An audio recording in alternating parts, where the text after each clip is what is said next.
আসসালামু আলাইকুম, কেমন আছেন সবাই?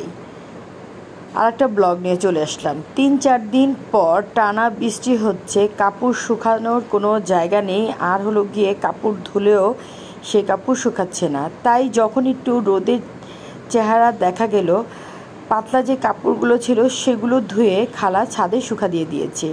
সেটারই ভিডিও নিলাম আপনাদের জন্য। আজকে বেসনের লাড্ডু বানাচ্ছি। আজকে অনেক কাজ, আজকে বাসার জন্য, আপনার ভাইয়া বাচ্চাদের জন্য কিছু একটু স্পেশাল রান্না করব।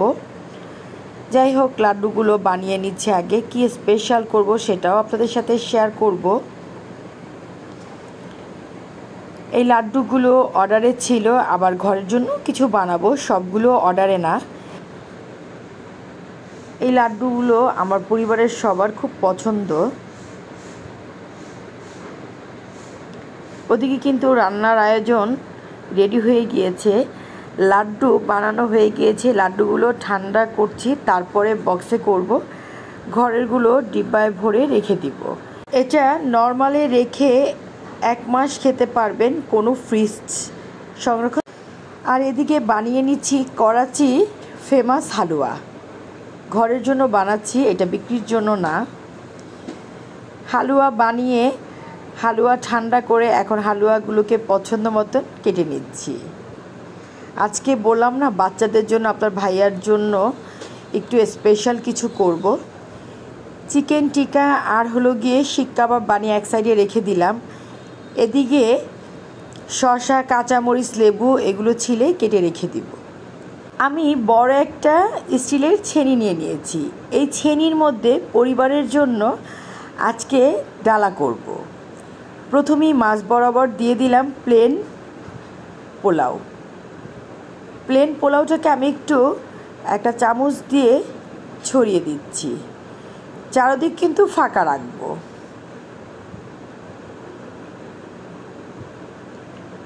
ছড়িয়ে দেওয়ার পরে এখন এক সাইডে ফার্স্টে দিয়ে দিচ্ছি, প্রথমে দিয়ে দিলাম সাদা ভাত, তারপরে দিয়ে দিচ্ছি গরুর সাদা মাংস, দিয়ে দিব কাটা রোস্ট, এখন দিয়ে দিচ্ছি আলু পোস্ত। আমি এক সাইড করে রেখেছি, সেগুলোই দেখাচ্ছি, আমি আবারও দেখাবো। ডাল তাড়কা, আর দিয়ে দিচ্ছি খাসির ছেঁড়া মাংস, দিয়ে দিলাম লাচ্ছা পেঁয়াজের সালাদ, দিয়ে দিচ্ছি আচার, বেসনের লাড্ডু আর করাচি স্পেশাল হালুয়া। মাঝের যে অংশটা খালি সেখানে দিয়ে দিব চিকেন টিক্কা।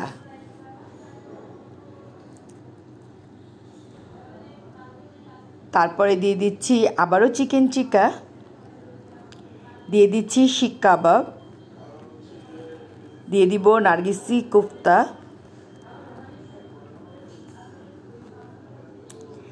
দিয়ে দিলাম চিকেন টিক্কা।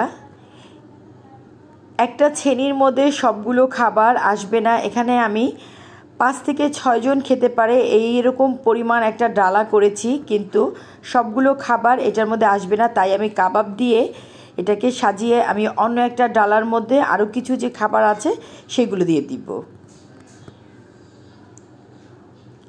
কাবাব দিয়ে ডালাটাকে এক সাইড করে আমি অন্য একটা ডালার জন্য সেনি নিয়ে নিয়েছি। প্রথমে দিয়ে দিচ্ছি কাটা সালাদ, দিয়ে দিচ্ছি লেবু পানি, দিয়ে দিব লাচ্ছি, দিয়ে দিচ্ছি দই বড়া, দিয়ে দিব লেবু,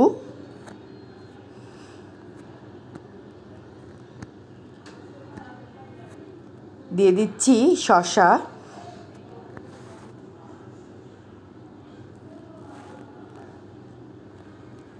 কাঁচামরিচ দিয়ে দিলাম। তারপরে ফাঁকা জায়গাটায় দিয়ে দিব লালাটার রুটি ঘি দিয়ে।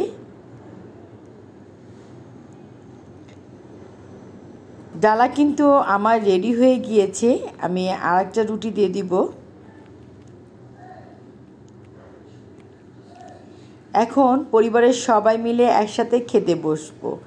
আমি প্রায়ই চেষ্টা করি আমার পরিবারের সবাই যেন খুশি থাকে, তাদের জানি আমি একটু স্পেশাল কিছু তাদের করে তাদের সামনে দিতে পারি, এটা আমি সব সময় চেষ্টা করি। আমি ডালাটার কাছ থেকে আবার ভিডিও করছি আপনাদের জন্য। সব কিছুর মাঝেও চিন্তা করি নিজের পরিবারকে কিভাবে খুশি রাখা যায়, তাই আমি চেষ্টা করি আমার পরিবারের সামনে একটু স্পেশাল কিছু করে দেওয়ার জন্য। আপনাদের কাছে কেমন লেগেছে আজকের ভিডিও সেটা আমাকে অবশ্যই কমেন্ট সেকশনে জানাবেন। যারা এখন সবাই একসাথে খাবার খেতে বসবো, সব কিছুর জন্য শুকুর আলহামদুলিল্লাহ। কেমন লাগলো আজকের ভিডিও আমাকে অবশ্যই কমেন্ট সেকশনে জানাবেন। যারা এখন পর্যন্ত আমার চ্যানেলটি সাবস্ক্রাইব করেননি তারা অবশ্যই সাবস্ক্রাইব করবেন, বেশি বেশি করে ফ্যামিলি ফ্রেন্ডদের সাথে শেয়ার করবেন। আল্লাহ হাফেজ।